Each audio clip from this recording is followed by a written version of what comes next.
The Assassin.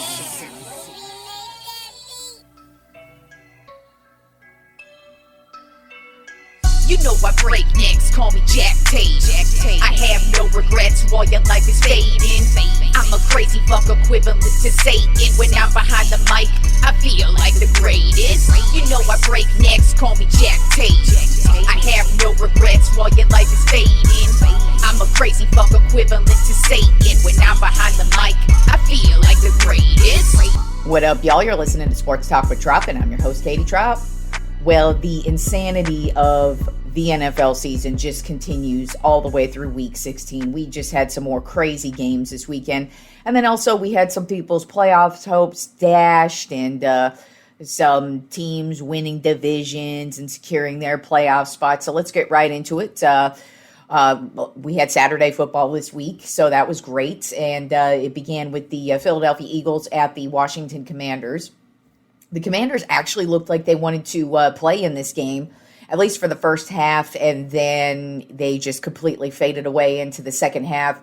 And the Eagles walked away with this one, 29-18. Jalen Hurts had a big game, 22 for, well, not a big game, but a solid game, 22 for 30, 185 yards and 2 touchdowns. Saquon Barkley had 132 yards and a touchdown, so that was old school Saquon Barkley right there. And then, of course, A.J. Brown also threw in 95 yards himself. And the Eagles, with that win, were able to secure the NFC East division. So they are the first two-time winner in, God, I think it's been 20-plus years since the last two-time champion has happened, back-to-back champion has happened with the NFC East. It's a new champion every year since, I think it was 2003 or something. It's been a long-ass time. It has been a long-ass time, and so the Eagles took it because that's just how it went. So Commanders season, they were playing for nothing anyway, so it didn't really matter. But Eagles have moved on, and they are moving on to the playoffs. Then a crazy game on Saturday night was between the Green Bay Packers and the Chicago Bears. It was pretty much all Packers all night, even though Jordan Love, he actually ended up getting knocked out of this game with a concussion, but Malik Willis came in at quarterback and actually filled in really nice. But then the Bears just turned it on in the fourth quarter. They were able to push it into overtime. They scored 13 points in the fourth quarter, pushing it into overtime. And then Caleb Williams just drives him down the field and tosses the game-winning touchdown for the Bears to win 22-16. Speaking of Caleb Williams, 19 for 34, 250 yards and 2 touchdowns, and just another beautiful game from this dude. He is just delivering bombs to his receivers and just tearing defenses up, and just the way this guy just delivers the ball, it's just beautiful. And every time I've watched a Bears game so far this season, I've been, at least recently, very impressed with what he's been doing. He has just been ripping everybody apart, and it's just been beautiful. And a huge win for them because now this puts them in the driver's seat, basically for the NFC North. If they just keep on winning, they basically got this division on lockdown and have a good shot at the number 2 seed, potentially the number 1 seed. But I kind of feel like that's either going to go to the Rams or the Seahawks. But hey, who knows? But the Bears keep winning. The Bears keep looking really good, especially on the offensive side of the ball. But their defense really took care of business in this one. And like I said, got the big win over the Green Bay Packers, 22-16. Then moving on to Sunday's games, we had the Los Angeles Chargers at my Dallas Cowboys, and the Chargers, we already knew the playoffs were not going to happen since the Eagles won. That basically put a fork in the Cowboys, but then the Chargers put even more of a fork in the Cowboys in this one. It started off as a close game, but then the second half started, and the Cowboys did not start. And they got demolished 34-17. Justin Herbert had a nice day for the Chargers, 22 for 29, 300 yards and 2 touchdowns. The running back Hampton had 85 yards and a touchdown. And on the Cowboys side of the ball, George Pickens had 130 yards and a touchdown. And I got to say, I don't know what is going on with the sports media and their hatred towards George Pickens lately. And it's funny because it's not Dallas media that's having the issue. It's like the national media. I mean, I think it was either this weekend or last weekend, I was watching the Fox Sports Crew, and they were like ripping him and talking about his attitude. And I'm like, hold up here. George Pickens had issues when he was with Pittsburgh, but he's been a model citizen since he's been with the Cowboys. As a matter of fact, he's been the bright spot of the Cowboys. I mean, the whole offense has been very good, but I mean, George Pickens has been exceptionally consistent. And it's like he has like 1 or 2 down games, and all of a sudden the sports media is like, oh my God, he's got issues. And it's like, no, he doesn't. He has no issues. He's not yelling at anybody. He's not throwing any temper tantrums. He's not, doing anything. He's actually just went out and had 130 yards in a meaningless game. So, it's kind of odd to hear, and it feels like it's every channel too that I've been watching that's been like criticizing him for his attitude, and I'm just like, George Pickens does not have an attitude problem with the Cowboys. If you're talking about when he was with the Steelers, okay, yeah, we could talk about that. I don't know why we would, because that was a couple years ago, but with the Cowboys, he's had no issues. So not sure what's up with that, but I just think it's weird because I'm just noticing. I'm like, there's no issues with him. He's been the best thing about the Cowboys so far this season. And then we had the Buffalo Bills at the Cleveland Browns, which was an exceptionally weird game because the Bills should have dominated this game, and they did at the beginning. But then the Browns started to make a comeback and actually almost were able to win this game. They did not win the game. The Bills were able to hang on 23-20. And Myles Garrett, single season sack record watch, he did get a half sack in this. So Myles Garrett is at 22 sacks now. So he just needs one more sack to pass to have the all-time single season record. So still looking forward to that. He has 2 games to catch that, and I don't doubt that he will get it in this next game. But that's pretty much all the Browns had to look forward to in that one. Although Shedeur Sanders, not a bad game, 20 for 29, 157 yards and a touchdown. But once again, that offensive line is straight trash. So kind of difficult to really gauge what's going on there. But he's playing pretty decent with that terrible offensive line. But then turning to the Bills side of the ball, James Cook had another huge game, 117 yards and 2 touchdowns. I kind of feel like James Cook's a guy a lot of people aren't looking at as MVP candidate, but I kind of feel like you might want to look at him as an MVP candidate, especially because it kind of feels like every time the Bills have a good game, so does James Cook.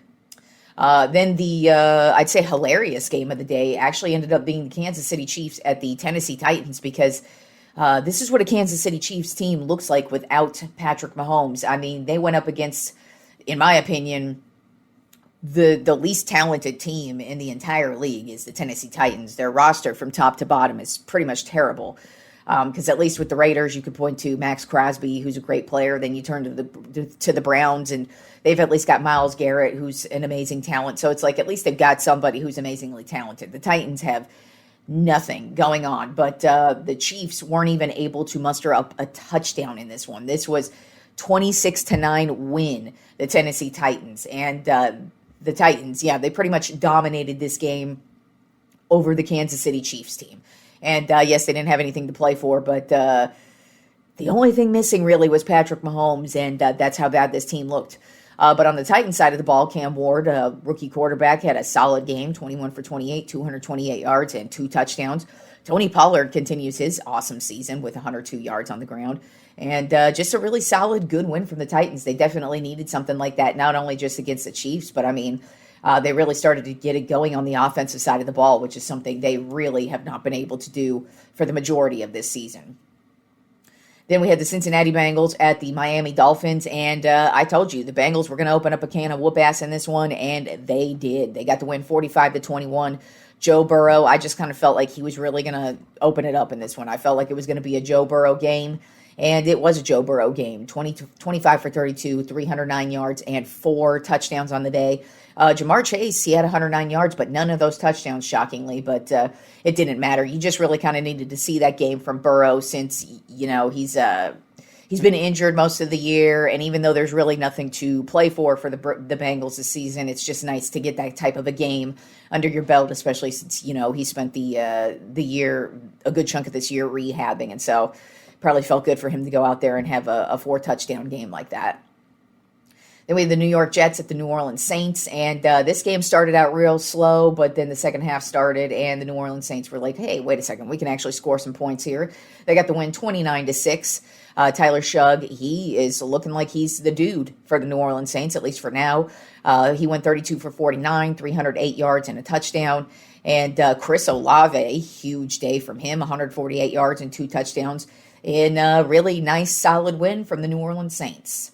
Then we had the Minnesota Vikings at the New York Giants, and this one was about as terrible as a game as you thought it was going to be. The Vikings got the win 16-13.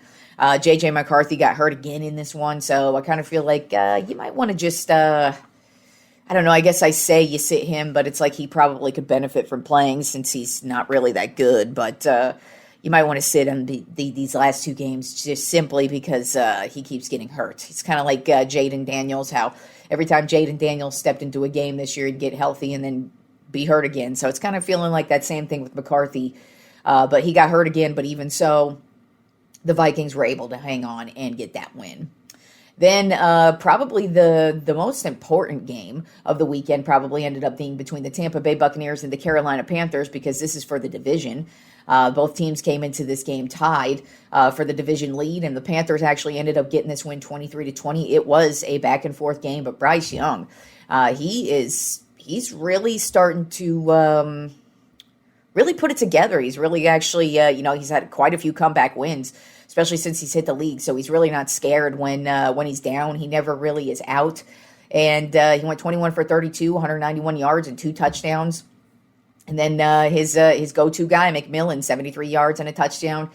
This Carolina Panthers defense was huge, especially on the last drive of the game. The Buccaneers were driving to at least try and tie this game or potentially go for the game-winning field goal, and they were right there to pick Baker Mayfield off and end that game and get a huge win. They do play again in the final week of the season in Tampa, so we'll see how things go these next 2 weeks for these teams, but that was a win that the Panthers needed, and now the Panthers are actually in first place in their division and could potentially hit the playoffs. Who would have thought? Then we had the Jacksonville Jaguars at the Denver Broncos, and this was finally the game for the Jaguars, where it's like, are you for real or are you fake? And I think they might have proven they are for real, or at least right now they are, because they walked right into Denver and gave 0 fucks in this game. They had the lead from quarter 1 and just kept it moving, and then once the second half started, Trevor Lawrence and this team just stepped away. Trevor Lawrence had 4 touchdowns in this game, 3 passing and another rushing, so he is just really turning it on, playing some really efficient football. He's not turning the ball over, he's scoring touchdowns. And they got the win 34-20, and they dropped 34 points on the number 1 defense in the league. That just goes to show you what this team just did to a really good team. And then you turn to the Broncos side of the ball, and they were in complete disarray on the offensive side of the ball, especially the second half of the game. The Jaguars defense really confused them, really made things difficult for them. And the Jaguars got a big win. It was a statement win. They could potentially get the number 1 overall seed in the AFC, because that's just kind of how the playoff seeding is working this year, where it's just like it's going to be a crapshoot until the final week of the season. That's just what it is. But right now, the Jaguars, they have 11 wins on the season. That's the first time they've had 11 wins in their in a season since 2007. So that's just they're having a really, really good year. And they got a big statement win over a good Broncos team that hasn't lost a home game. I can't recall when they said last time they lost a home game, but it's been a couple years. I think it's been 2021, 2022, something like that. It's been a minute since the Broncos have lost a home game. And, winning in Denver, especially coming from Jacksonville, where it's warm, usually the Florida teams tend to have issues when they go to these cold cities. And the Jaguars actually had 0 issues in this game and kept it moving. Then we had the Atlanta Falcons at the Arizona Cardinals in the Who Cares Bowl. The Falcons got the win 26-19. And, there you go. 2 teams who have nothing to play for, and that's that. Then we had the Las Vegas Raiders at the Houston Texans. And the Raiders actually came to play in this one. They lost 23-21. But there was a little bit there where they actually not only had the lead, but it looked like they were going to maintain the lead. But this Texans defense is really damn good. I will say, though, a lot of people have been questioning whether Ashton Jeanty is actually a good running back or not, and is a good pick for the Las Vegas Raiders. And to me, it's just hilarious because that offensive line is trash. So it's going to be really difficult for you to show out. But in the games that Jeanty has shown out, he looks really solid. So I do think the Raiders have a very talented guy at the running back position. It's just really difficult to run behind a shitty offensive line. In this game, he had 128 yards and a touchdown. He also had 60 receiving yards and a touchdown. He was basically the dude for them completely offensively yesterday. But it wasn't enough. The Texans defense really just held it down. They were able to get their 7th win in a row and keep pace in the wild card and keep pace in their division. But I kind of feel like the Jaguars now have that division on lock. Then we had the Pittsburgh Steelers at the Detroit Lions. This was we had quite a few weird endings this weekend, and this was one of them. Steelers came right out in this one, and they dominated this one. Their defense really showed out, and there was no TJ Watt in this one. He's still dealing with that lung injury that he's got. He had lung surgery, so he's still recovering from that. But this defense was so good yesterday that Jahmyr Gibbs it doesn't matter if the Lions are in a win or a loss. It kind of feels like that dude busts off for 150 yards every single game. In this game, he only had 15 yards. That just goes to show you what this Steelers defense did. Because, I mean, really, you can't look at the Detroit Lions offense and go, oh, there were all these turnovers, there was all this, there was all that. No, they were in it the whole way. It's just they keep falling short this season. And then the Steelers on the offensive side of the ball, they really took care of business. You know, they were able to, their ground attack, it just keeps getting better every single week. I mean, Warren, 143 yards on the ground with rushing with 2 touchdowns. And then Gainwell had the craziest catch of the day. It looked like it hit the ground, and no, it hit his arms, bounced into his belly, and nobody touched him. So he walked off into the end zone for a touchdown. But he had 78 yards through the air and a touchdown. Through the air, and Aaron Rodgers was just able to keep them moving. They were making the big plays in the end when they had to, and then it came down to the Steelers missed a field goal, actually, at the end to try and go up 8. So the Lions actually start driving down the field. They get a pass interference call, and then they get into the red zone, and then they actually have their own offensive pass interference call, which sets them back. Pushes them back a bit, and they also almost scored on that one, but they did not because of the pass interference. And then on 4th and goal, dude gets stopped at the 1-yard line, and he throws the ball back to Jared Goff, and it looks like, yeah, it's a touchdown, hooray, but no, it turns out it's actually an offensive pass interference. And that's how the game ends, because since there was no time left on the clock, the pass interference, offensively, that's just that. That's at the end of the game. And so the Steelers end up getting the win 29-24. A big win for the Steelers because this keeps them in the division lead. This keeps them in the playoffs. This also gives them just a big win because they're really just putting it together as all around, offensively, defensively, special teams with the coaching, and they're beating good teams. And even if it's close matchups, they're still maintaining the lead and just really not falling apart in these close matchups lately. And with no TJ Watt, like I said, no TJ Watt, and their defense played like that, you really got to watch out when TJ Watt gets back. And then the Sunday Night Football matchup, which actually ended up being a really excellent matchup between the New England Patriots and the Baltimore Ravens. Close all the way to the bitter end, but the Patriots were able to walk off with the win 28-24. Lamar Jackson actually ended up getting kneed in the back and leaving right before halftime, which I kind of feel like played a huge role in this game because offensively this actually looked like a pretty good game from the Ravens for the most part. They've had their struggles this season, but they came right out the gate and actually were ready to take it to the Patriots. And, Derrick Henry he was having a great day until they stopped going to him for some reason. He actually ended up with 128 yards and 2 touchdowns. He did have a bad fumble at one point, but for some reason in the second half, in the fourth quarter especially, they stopped going to Derrick Henry, and it was just weird because even though in spite of the fumble, he still was having a fantastic night, and he was really actually trucking over a lot of this New England Patriots defense. It kind of felt like he was dominating them, so I don't know why they went away from him. But then no Lamar Jackson in the game, I kind of really feel like affected them. And then the Patriots were able to just take over. Drake May had another great game, 31 for 44, 380 yards and 2 touchdowns. Stephon Diggs actually made a couple of big plays on their final drive, especially on a 4th and 2. He was able to make this big play and not only get the 2 yards, but just take off down the field, set them up in real solid field position, and then just get them ready for a touchdown. He had 138 yards on the night, and just another big win from the Patriots, another bad loss for the Baltimore Ravens. They still are in playoff contention, but they need to not only win their next 2 games, but they need the Steelers to lose their next 2 games. So I doubt that's going to happen. I've been saying this for about the last month and a half. Everybody kind of felt like the Ravens were going to go on a tear and get going, and then the Steelers were going to lose the division. I'm like, no. The Steelers actually got a nice front-loaded lead to start the season, and now they're just playing really solid, consistent football right now, where the Ravens have not played any good or consistent football season at all this season. And you just can't magically turn it on, and they're going to be lucky to make the playoffs at this point. Then moving on to Monday Night Football and the matchup tonight, we have the San Francisco 49ers at the Indianapolis Colts. With the Detroit Lions loss, the 49ers actually have now clinched a playoff spot. So basically, their win, if they win, they still actually are in line for the number 1 overall seed. So that's basically what the Niners are playing for. The Colts are also still in line for a playoff spot as well, but if they lose, they're done completely. So they've got a lot more on the line than the Niners do.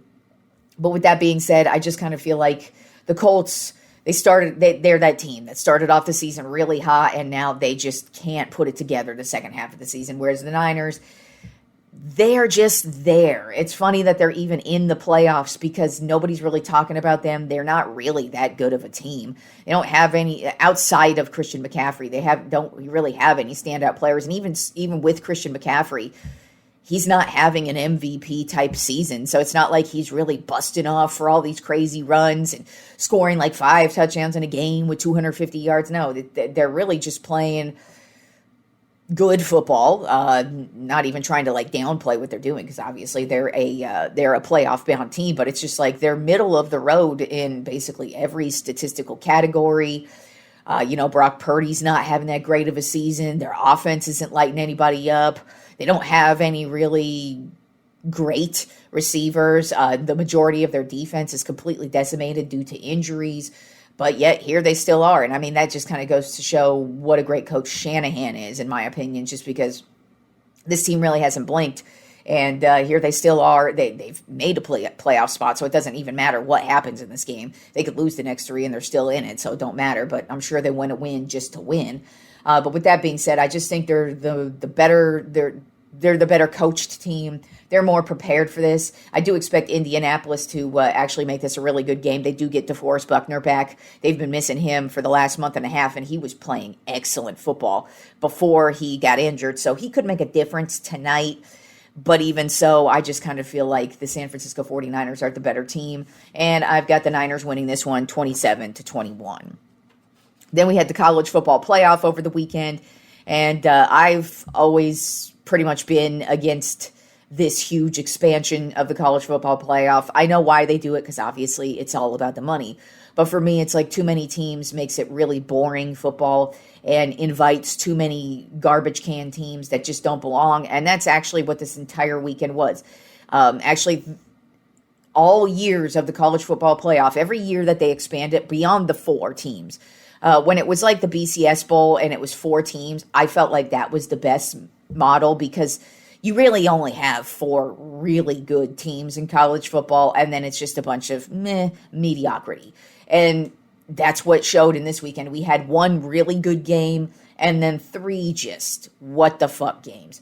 Beginning with the only good game, which was on Friday night between Alabama and Oklahoma. It started out like Oklahoma was going to kick their ass, and I even actually changed the channel, because at one point, it was the first quarter and Oklahoma was up 17-0, and I'm a Longhorns fan, and there's no way I'm going to watch Oklahoma kick ass. I can't do it. I wanted to vomit as I'm watching this game, and I'm like, Jesus Christ, is Alabama going to show up? And I'm like, well, they can come back. I'm like, you know what, I'm just going to change it, and if I see that this scores gets tied up or whatever, then I'll turn it back. Well, as halftime rolls around, I get an alert on my phone that says, Alabama's tied it up. They intercepted Mateer, the Oklahoma quarterback, and ran it back for a touchdown to tie it up. I'm like, okay, cool. So I'll keep on watching, which I'm glad I did because that was the only good game. Like I said, Alabama was down by 17, and then they just ran away with it in the second half and got the win 34-24. OU actually missed a field goal at the end, so it was a close game, even though it was a 10-point game there. But Alabama's quarterback Simpson went 18 for 29, 232 yards and 2 touchdowns. And really solid game from Alabama. You know, I had a problem with Alabama getting in because they had 3 losses. They're the only 3-loss team. But at least they showed up and proved that they belong, unlike the next 3 games we're going to talk about here. So we had Miami versus Texas A&M. This actually had really good game written all over it before the game, and then neither team wanted to win this game. It was like missed field goal, missed field goal, missed field goal, missed field goal, get nowhere, until literally the last 2 drives of the game are the only times either offense was able to get going. Miami was able to score on the only touchdown of the game, the only good drive of the game. It was Beck to Tony, and they got the win 10-3. Texas A&M, like I said, they actually did start driving, but then it was hilarious that their quarterback ended up throwing an interception, and that's how that game ended. But that was probably the worst display of football I've ever seen in my life, especially for a playoff game. Like, these are supposed to be 2 of the best teams, and I even picked A&M to win it all. That's how much I looked at A&M, and both teams just laid a complete egg and showed neither one of them belonged, even though Miami got the win, but Miami's probably going to get their ass beat next week. And then we had Ole Miss versus Tulane. I said Tulane did not belong, and here's why. Because Ole Miss stomped their ass 41-10.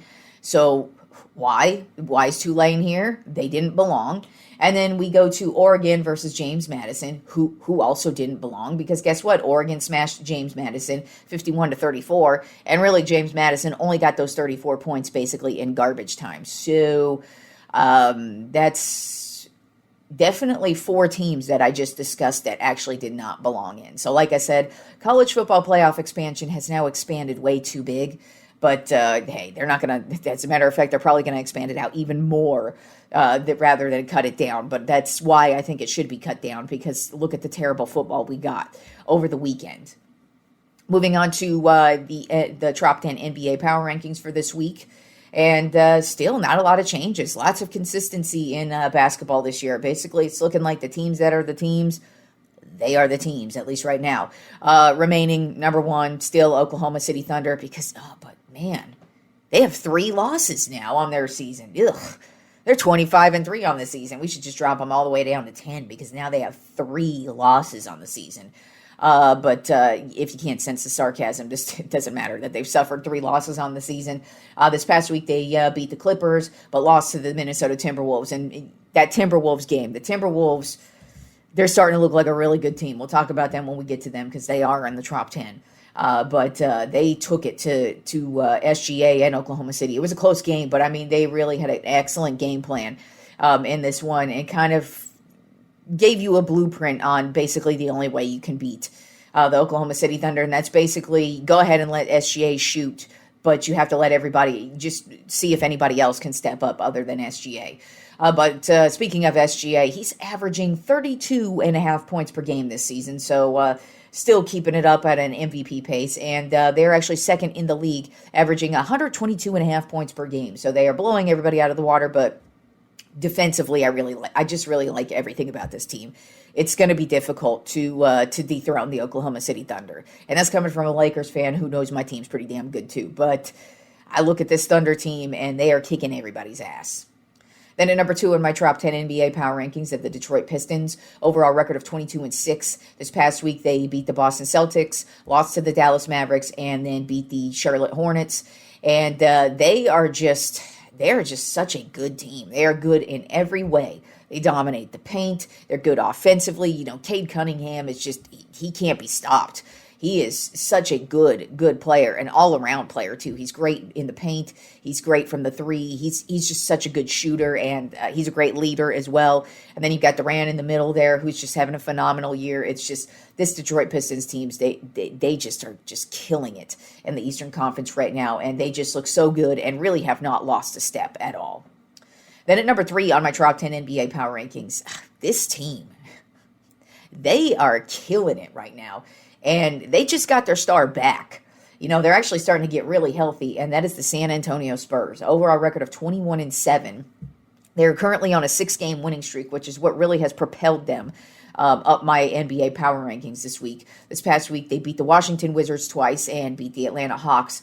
But like I said, this team's starting to get healthy. They got Wemby back, and man, this guy is balling out of his mind right now since he got back. But they got Castle back, they got Fox back, and so now they're all starting to gel. Now they're starting to look really good offensively, defensively. They're another one of those teams that's just dominating the paint. And like I said, now that Wemby's healthy, it's like, man, every game he's in, it's just like, what's he going to do? What's happening here? And this Spurs team is no joke. They are actually here to stay. And even, like I said, even when missing Wemby, they were able to not only keep their heads above water, they played great basketball. I mean, they're 21-7 on the season, and Wemby missed about 2-3 weeks there. So that's a good chunk of basketball, and they still were able to maintain, still able to play well in the NBA Cup, and still able to play well against every team that they go up against right now. Then at number 4 on my top 10 NBA power rankings are the Los Angeles Lakers. Overall record of 19-8. This past week they beat the Utah Jazz and lost to the Los Angeles Clippers. But man, Luka Doncic is having an MVP caliber year. Still leads the league in scoring. As a matter of fact, Luka has led the league in scoring every single motherfucking week since the season began.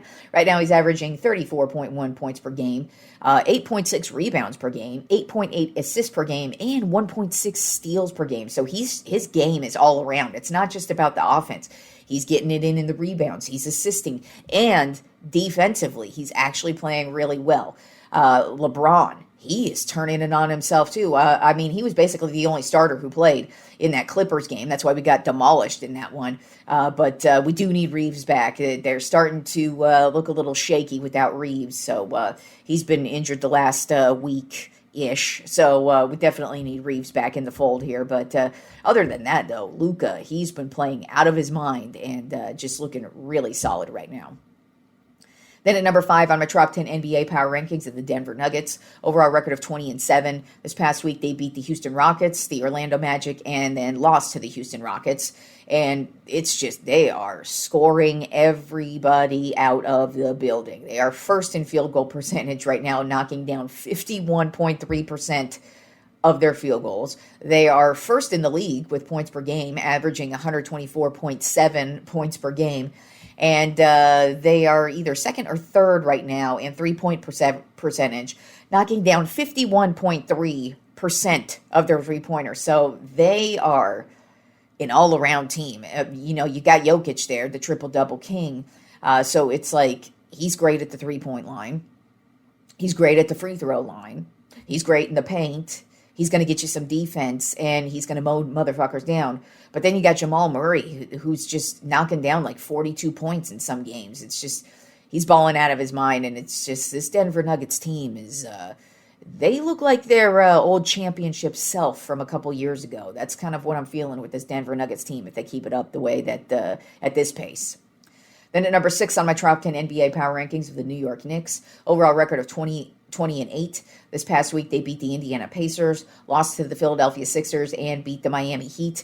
And this is another team I look at that's a very good all-around team. They're great at shooting, but man, defensively, this is just one of the best teams to watch. If you want to watch some really good old-school defensive basketball, that's what this New York Knicks team is all about. Actually, both the Pistons and the Knicks. That's what I like about both of these teams. They're just like old school Eastern Conference style play. Back when, the bad boys of the Pistons and when Patrick Ewing used to play for the Knicks, that's kind of the vibe I get for both of these teams, where it's just, they're playing excellent defensively. But then the Knicks, they're just gelling. And then you've got OG Anunoby, he's been working his way back from his injury.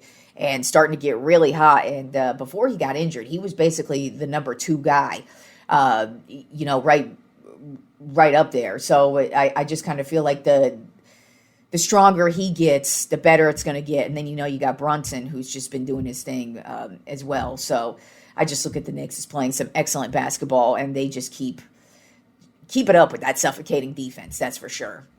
Then at number 7 on my Tropp 10 NBA power rankings have the Houston Rockets. Overall record of 17-9.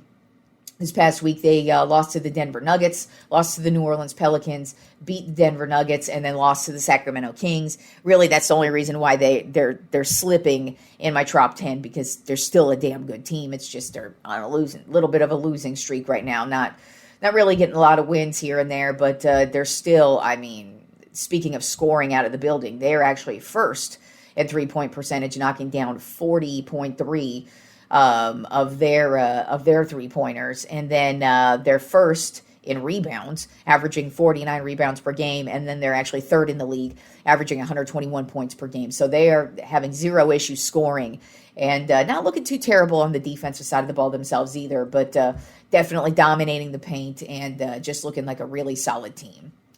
Then at number 8 on my Tropp 10 NBA power rankings are the Minnesota Timberwolves. Overall record of 19-10. This past week they lost to the Memphis Grizzlies, but then beat the Oklahoma City Thunder and the Milwaukee Bucks. And Anthony Edwards is just having an amazing year. And like I said, they played an excellent game against Oklahoma City, and that's what they really have to do, because, I just put both Oklahoma City and Denver above them in my NBA power rankings. But they're just right there with them. It's really, to me, it's just Denver's suffocating offense, and then Oklahoma City is just suffocating everybody in the league right now. So it's like I can't really put the Timberwolves above either of those teams. But the Timberwolves they're getting hot. They're actually really starting to turn it on defensively. They're really starting to look good on the defensive side of the ball. And I feel like that's going to be their edge that they're going to need, especially against teams like Denver and Oklahoma City, who score a lot of points. Rather than keeping pace with them and scoring a lot of points, why not just play some defense and try and stop them from scoring points and just have Anthony Edwards score all the points he can? Then at number 9 on my Tropp 10 NBA power rankings are the Boston Celtics. Overall record of 17-11. This past week they lost to the Detroit Pistons, but then got wins over the Miami Heat and the Toronto Raptors. Brown is just carrying this team as expected with no Tatum. He's averaging 29.3 points per game. And, they're starting to kind of find their footing. But, to me, the Knicks and the Pistons are just kind of head and shoulders above everybody in the Eastern Conference. And the Celtics are really just kind of lucky to be there. They're lucky that Brown is actually stepping it up when he has to. Because, last year he kind of started the season off slow. And that kind of affected the way things happen towards the end of the season, but this year he's the dude, and really having no issues taking over games. It's just him getting help from other guys around him. That seems to be the issue right now for the Boston Celtics. And then rounding out the Tropp 10 NBA power rankings this week at the Orlando Magic. Overall record of 16-12. This past week they lost to the Denver Nuggets, but got a win over the Utah Jazz. And it's just, Desmond Bane is just taking over. In this Utah Jazz game that they got the win over, he just took over in that game and just went off. I don't know what's gotten into him this year, but even in the NBA Cup, he had a couple of really good games, even in the loss. He is just a very sneaky character. And then you got Wendell Carter Jr., who's having a solid year himself. It's just they got to get some of these dudes back from injury. Ben Caro's also having a good year himself as well. It's Orlando Magic team. They're very young.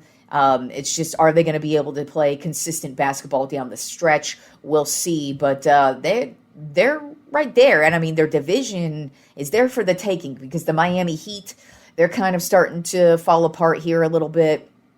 I expect them to stay in it. I actually wouldn't be shocked if this division comes down to a battle between the Magic and the Heat. But right now, the Magic are winning that battle. And it's coming from their young guys. They're playing some really consistent basketball, really good team basketball. It's just they kind of need some of these injured guys to come back and give them some depth on the bench. All right, y'all, enjoy the rest of the week of sports, and I will talk to you fools on Wednesday.